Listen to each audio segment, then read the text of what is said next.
چلے گی حضور کی شان میں گستاخی نہیں چلے گی نہیں چلے گی نہیں چلے گی حضور کی شان میں گستاخی نہیں چلے گی نہیں چلے گی حضور کی شان میں گستاخی نہیں چلے گی نہیں چلے گی نہیں چلے گی حضور کی شان میں گستاخی نہیں چلے گی نہیں چلے گی ارے نہیں چلے گی نہیں چلے گی دادا گیری نہیں چلے گی ارے سرکار چکرائے چکرائے خالی مردہ وار بھائی اریسٹ کرو اریسٹ کرو مودی بابا کو اریسٹ کرو اریسٹ کرو اریسٹ کرو مودی بابا کو اریسٹ کرو یہ ہے خبروں کی خبر اور آپ دیکھ رہے ہیں خبروں کی خبر ٹی وی۔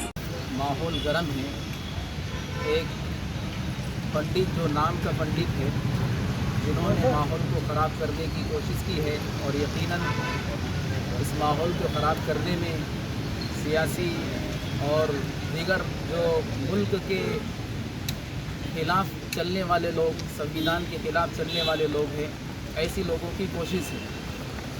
لہذا تمام مہاراشٹر کے دانشوران سے علماء سے اور قوم و ملت کی خدمت کرنے والوں سے درخواست ہے کہ اس قسم کی گستاخی جو لوگ کر رہے ہیں اور آج کے بعد بھی اگر کریں گے ہمیں ان کے خلاف آواز اٹھانے کی ضرورت ہے قانون کے دائرے میں رہتے ہوئے۔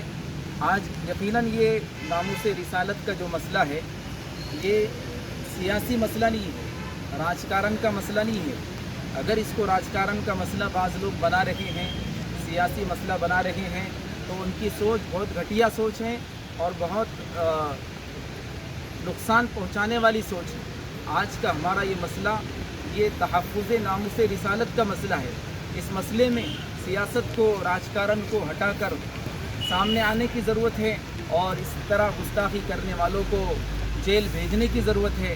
تو ہماری درخواست ہیں اس مہاراشٹر کے تمام ذمہ داران، چاہے وہ سیاسی حضرات ہو، چاہے علماء ہو، چاہے ذمہ داران ہو، چاہے دانشوران ہو، کہ جو گستاخی ان صاحب نے کی ہے ان کو جلد از جلد اریسٹ کیا جائے، گرفتار کیا جائے۔ کیا بات ہے کہ آج پورے مہاراشٹر میں جگہ جگہ ان پر کیس درج ہوا ہے لیکن آج تک ان کو گرفتار نہیں کیا جا سکا۔ اگر ان کی جگہ اگر کوئی دوسرا ہوتا اور خصوصاً مسلمان ہوتا تو کیا سرکار اور حکومت اس کے خلاف جلدی کارروائی نہیں کرتی؟ یقیناً کرتی، اور اس طرح کی کارروائیاں کی جا چکی۔ تو حکومت جو ہے ظالموں کا ساتھ نہ دے۔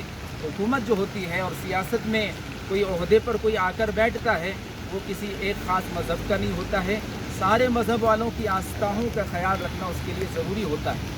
تو ہمارے اس مہاراشٹر کے سی ایم سے بھی درخواست ہے کہ انہوں نے جو ظالموں کا ساتھ اس طرح اگر دیا ہے تو ان کو معافی مانگنا چاہیے اور مسلمانوں کی آستھاؤں کو جو نقصان پہنچا ہے اس کے لیے ان کو مسلمانوں سے معافی مانگنا بہت ضروری ہے۔